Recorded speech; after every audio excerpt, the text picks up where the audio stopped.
Bonjour à tous, c'est l'Inquisiteur, comme promis. Voici livre Orc et Gobelins, on est dans le monde un peu pauverte. Alors, j'espère que vous, ça va très bien. Moi, en tout cas, je m'amuse beaucoup à retourner dans ces vieux bouquins. J'espère que vous, que ça vous plaît aussi. Donc d'ailleurs, merci énormément à tous ceux qui s'abonnent, qui likent, qui mettent un commentaire, qui partagent. Ça me motive grave. Donc, nous voici partis chez les Orques et Gobelins. C'est mon plus vieux livre de bataille, donc c'était pour la V6 de Warhammer Battle Fantasy. D'ailleurs, c'est sorti en 2000. C'est l'un des derniers à être un peu comme ça, parce que les suivants étaient plutôt avec voilà, genre de liseré, hein, ceux d'après. Euh, Alors j'en ai pas mal, parce que même quand c'est des armées que je joue pas, j'aime bien avoir leur histoire. Et voilà, c'est des bouquins qui sont assez fourni, un peu sur tout. On reviendra un jour sur les scavens si vraiment il y a des gens qui s'intéressent. D'ailleurs, n'hésitez pas à mettre en commentaire, et moi je verrai si je les ai, s'il y a une faction, et cetera, qui vous intéresse le plus. Mais voilà, donc vous voyez, hein, par exemple, si je prends, hop, parce que tac, par exemple, le codex Orc, voilà, de 40 000, on n'est pas sur la même épaisseur. Même ben, pour celui-ci, hein. Ce codex-là est sorti en 99. Voilà, sur Battle Fantasy, c'était un peu plus conséquent parce que la V3 de 40 000 bah, était en train de. C'était vraiment la version qui construisait un petit peu le jeu et l'univers, alors que ça, c'est déjà installé, parce qu'on est en V6. C'est une version d'ailleurs que j'aime beaucoup, qui est très très fun à jouer. Donc, voyons voir tout ça. Orc et Gobelins. Ah, vous allez voir que c'est vraiment kitschun avec les socles verts et compagnie. Les trolls bleus. Alors ça, c'est parce qu'on appelle les séraphons, mais avant on disait les sommes-lézards, donc ça c'est des skinks. Et là on avait des saurus. Moi, ce que j'aimais beaucoup, bah, c'est justement les trucs qu'on tournait, c'était les fanatiques gobelins de la nuit. C'est vraiment très très fun à jouer. Donc, voilà, on nous explique c'est quoi la horde. Deck spécial des orques et gobelins, peur des elfes, frénésie, costaud, peinture de guerre qui coupe, ignore la panique des peaux vertes. Donc maintenant, c'est les gobelins et les orques, je crois, sont séparés dans AOS, hein. Les Gloomspit, ça, je crois qu'on dit pour les gobelins, et les orques pour les peaux vertes, mais avant, c'était tout ensemble. Donc, il y avait les règles d'animosité. Hein, il fallait des tests d'animosité à faire pour voir s'ils se battaient entre eux, si c'était en mode allez, on va leur montrer que c'est nous les plus forts, etc., etc., etc. Chopez-les. Donc voilà, je vous laisse regarder si ça vous intéresse, ça. Ce genre de petits trucs. Je sais pas si ça a perduré, AOS, là je commence tout juste, donc je sais pas je connais vraiment pas les règles, donc je sais pas si ce genre de truc a resté. C'est un livre et contrairement à ce qu'on pourrait penser, il y a pas beaucoup d'histoire. En fait, c'est plutôt on met une unité, on va nous faire, nous la présenter, c'est plutôt un descriptif et un peu plus tard, on aura ses règles. Si je me trompe pas, voilà. Mais d'abord, on montre en fait les différentes qu'est-ce qui con différentes, on va dire pas factions plutôt, les différents éléments qu'on peut avoir chez les orques noirs, et cetera et on nous explique les concepts. C'est plus, une sorte de lexique avec petit, descriptif derrière, avec les caractéristiques et compagnie. Mais c'est plutôt on est plus proche du lexique. Donc les costauds, les orques sauvages, les chevaucheurs de sangliers orques. Pareil, n'oubliez pas de mettre pause si vous voulez lire. Les gobelins, avec les gobelins de la nuit. Gobelins de la nuit, c'est vraiment les plus marrants. Je pense que beaucoup de gens qui jouaient gobelins jouaient gobelins de la nuit. Il y avait d'ailleurs des listes 100% gobelins, même si le plus équilibré était de jouer les deux. Les fanatiques gobelins de la nuit, donc c'est les mecs avec les boulets là, comme ça. En fait, ça en faisait boire une sorte de truc à base de champignons chelous et ils devenaient complètement tarés. Et on avait les règles des fanatiques. Alors, de mémoire, hein, je vous laisserai regarder, mais de mémoire, en fait, on pouvait il y avait le jet de dés de déviation. Mais au début, on disait, voilà, on les balançait dans un certain sens. On lançait des dés pour savoir combien ils faisaient. Oh non, j'ai un doute. Ah, c'est je crois non, plutôt quand une unité approchait, ils se lâchaient automatiquement et après, en fait, une fois qu'ils étaient lâchés la première fois, on pouvait leur dire à peu près le sens auquel ils allaient et après, on avait un test et c'était aléatoire, en fait. Il y avait le jet de déviation avec la flèche. Vous savez, le dé avec la flèche dessus, on le lançait et le fanatique, partait avec, je crois que c'était 1 d 6 ou 2 d 6 et partait dans cette direction-là et du coup, ils pouvaient rager vos propres troupes. Alors, je vous laisse quand même regarder, au cas où j'ai dit des conneries, mais de mémoire, c'est un truc dans le genre-là. Bon, ça date de quand même il y a 24 ans, hein. Mais, mes dernières parties datent d'il y a un peu moins, mais, bon, ça fait au moins 20 ans. Donc, je vous laisserai, regarder, mais de mémoire, c'était ça. Ils pouvaient, revenir dans leurs propres unités et ravager leur propre armée et puis, il y avait un D6 à faire et ils pouvaient même se tuer tout seuls. En fait, leur chaîne passait autour du cou et un truc dans le genre-là. Mais du coup, c'était de l'aléatoire, donc les armées gobelins étaient assez faites pour ça. Il fallait accepter aussi, cet aléatoire et que ça se retourne contre soi. On maîtrisait pas tout. Même si de base, ce sont des jeux de hasard, heu, là, il y avait encore plus. Donc les chasseurs de squig, les snotlings, donc en fait, ch dans 40 000, on a les orques et les grottes. Dans, Battle, on avait les orques, les gobelins, les snots. Les snotlings sont encore plus petits. On pouvait même à un moment, il y a eu une liste et j'en avais fait une. Oh, ça m'avait coûté cher d'ailleurs d'acheter tout ça, c'était des socles, j'avais fait une armée de snotlings. C'était ultra drôle parce que les snotlings, ça a peur de rien, c'est indémoralisable. C'est une armée en fait qui englue et l'autre il peut rien faire, hein. C'est plus ça. Alors pas jouer tout le temps, mais de temps en temps, c'était assez rigolo. Donc les trolls, alors il y avait différents types de trolls, trolls d'eau, trolls de pierre. Après avec la campagne sur Albion, je me demande si ça va être possible les trolls des marais. J'ai comme un doute à vérifier si je retrouve mon supplément Albion. Supplément qui était dans What Dwarf, il y avait une campagne que j'avais participé dans mon magasin Geps à l'époque. Les géants, voilà, donc ils avaient des attaques spéciales, s'ils tapaient sur des petits ou sur des grands, c'était pas les mêmes attaques qu'ils faisaient et l'attaque était aléatoire. On lançait un dé et ça nous donnait en fait l'attaque qu'ils faisaient, c'est pas nous qui changeons, qui choisissait, excusez-moi. Les vouivres, donc les dragons, on va dire, des orques, les chars et chariots à pompe. Je sais pas s'il y a une image du chariot à pompe, Snotling, qui était assez rigolo. La magie Pauverte, Gork est mort, avec Table des Fiascos, hein, il y avait une phase de magie. Ah! Je n'ai pas parlé des plongeurs de la mort, ça aussi quand tu es gobelin, c'est marrant. En fait, c'est une catapulte qui lance un gobelin qui a des ailes en bois et qui essaie de se diriger pour se scratcher sur quelque chose en hurlant: «Waouh!». J'espère que je vous ai pas pété les oreilles, j'essaie de me contenir. Les sorts, la wag, les sorts de la grande wag, ça dépendait en fait de votre niveau de sorcier. Je pense que c'est toujours ça à mon avis, hein. La magie, c'est quand même super important dans cet univers et ça fait un peu le sel. Donc selon que vous aviez un chaman de niveau 1 ou 2, il allait là-dedans. Je crois et 3 et 4, il allait là-dedans. Moi, c'est un chaman de niveau 3 ou 4. Les trésors qui brillent, donc toutes les améliorations qu'on pouvait mettre, sur nos chefs, plus, aussi il doit y avoir sûrement quelque part les bannières qu'on pouvait mettre, sur nos unités. Là, je passe un peu vite, parce que je pense pas c'est ça qui vous amuse le plus. Après si vous voulez le lire, hein, mettez pause. Rassembler une pouverte, comment ça se passait? Donc unité de base, unité spéciale, unité rare, hein, selon le nombre de points dans l'armée. Les mercenaires, d'ailleurs, il y avait aussi un livre de règles, mercenaires, un livre de bataille. Et là, on est fait maintenant les unités, donc les seigneurs. Donc ça, fallait quand même être à on n'en jouait pas à 1000 points, je crois que c'était qu'à partir de 2000, hein. Je sais plus. Les orques noirs, donc des orques encore plus vénères que des orques normaux, plus forts, plus tout ce que vous voulez. Chef de orque normal, vous voyez d'ailleurs la différence en points.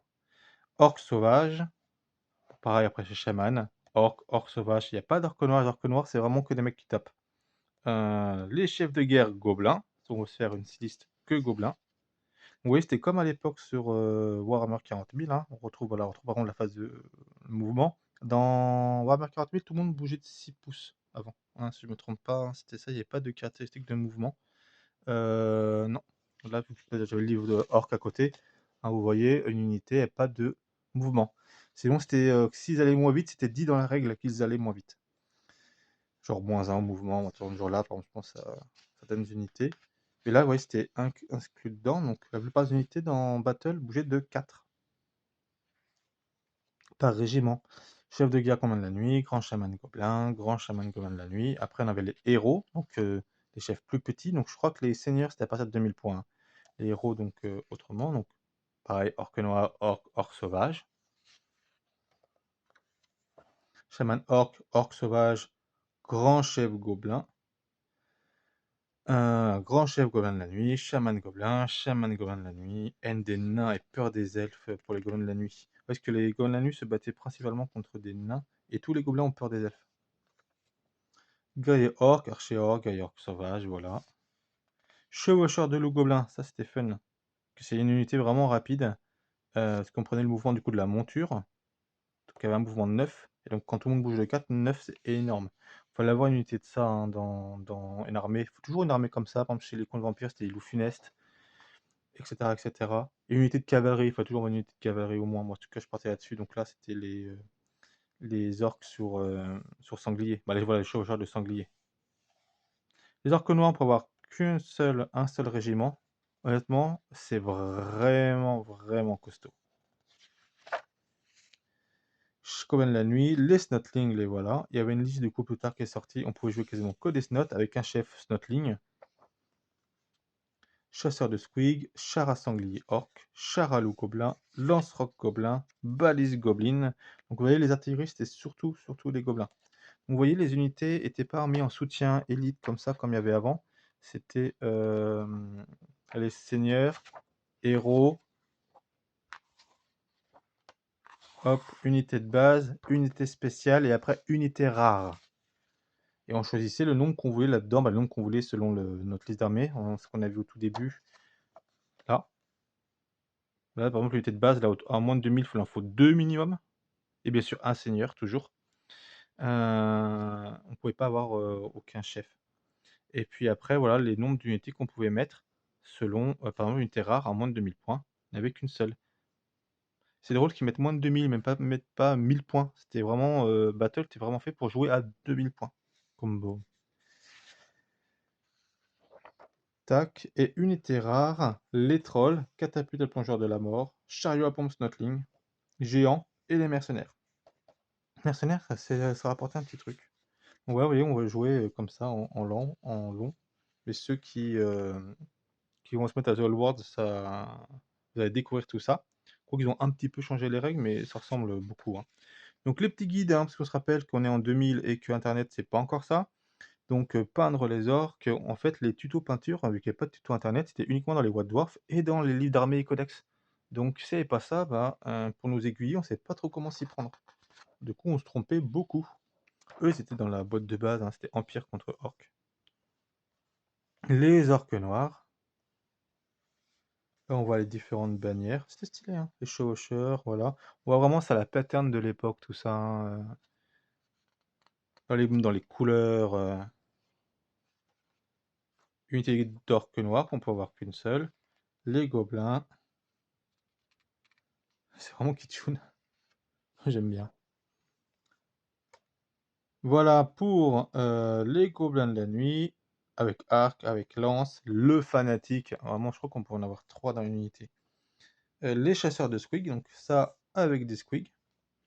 Les orques sauvages, avec les chamans.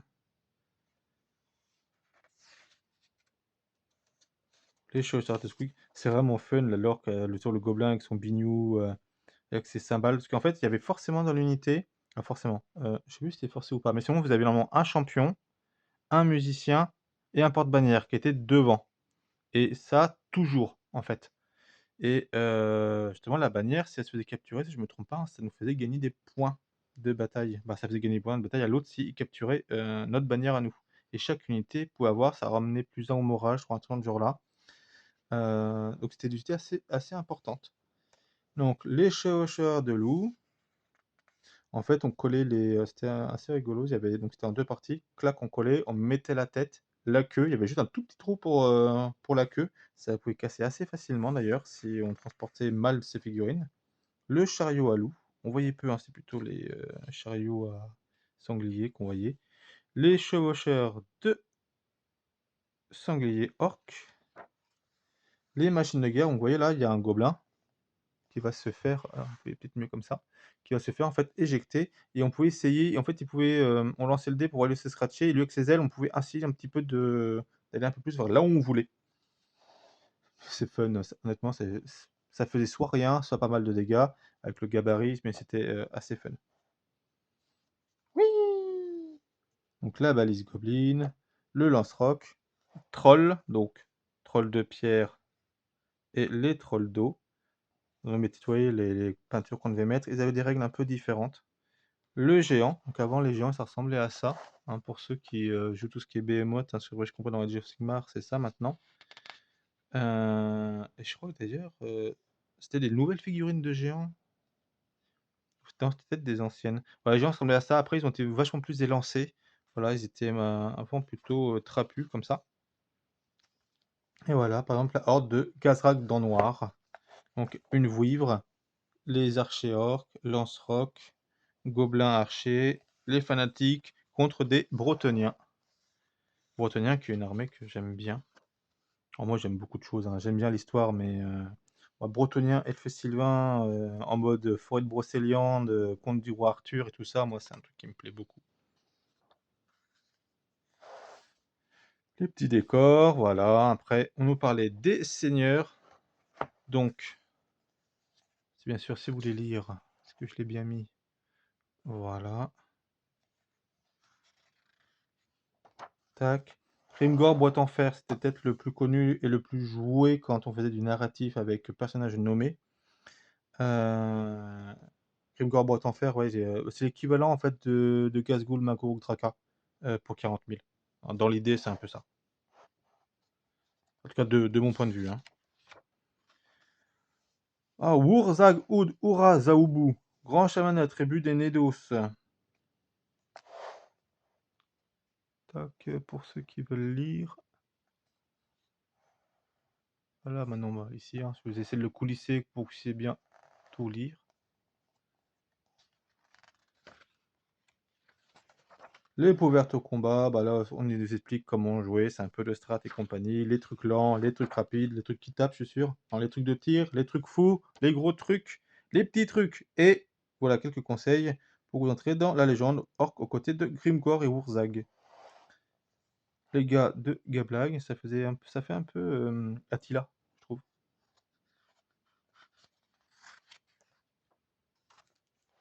Un tout petit peu d'histoire, parce que c'est vrai qu'on n'en a pas eu beaucoup en fait. Après, il y a le livre de règles, hein. Je trouve que le livre de règles pour l'histoire, c'est vraiment la base. Euh, c'est pour ça que vraiment, ouais, ça part. Ça, on est vraiment à l'époque aussi, mais je suis fan de ce genre d'illustration. Les hordes d'orques de Gobelins de la nuit. Tribu nomade. Ok. C'est pour nous dire en fait les différentes ethnies. Un petit peu d'histoire encore. Voilà, j'espère que je ne vais pas vous avoir de... En 3, je monte. 1, 2, 3. Tac. Je passe à la page d'après. Ça vous intéresse, que je pense même qu'avec AOS, ça peut être intéressant, les anciennes histoires. Je ne l'ai pas relu, hein, je ne sais pas si c'est vraiment convaincant, mais ça met toujours dans l'ambiance. Moi, j'aime bien.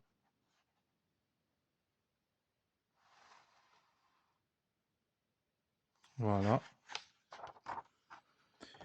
Un petit récap de tout.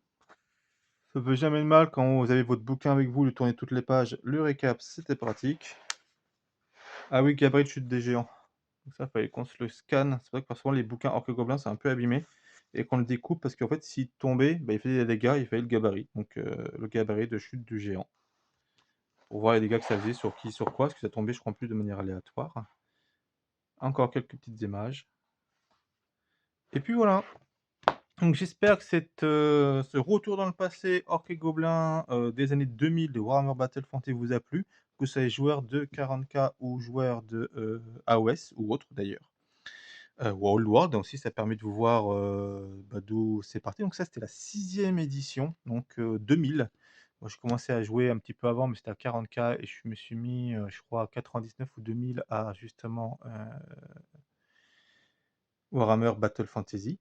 Donc n'hésitez pas à me dire si quelle faction, quel livre vous voulez pour la suite. J'ai forcément des idées, mais ça m'influencera, parce que bon, ce que vous avez envie de voir, bah, je vais le faire plutôt de manière prioritaire. Donc n'hésitez pas à me dire, et puis j'essaierai de le traiter, bien sûr, si j'ai le bouquin, hein, bien entendu, parce que certains de ces livres-là coûtent très cher, donc voilà. Sur ce, je vous souhaite une très bonne journée. Je vous dis à bientôt et soyez purifiés.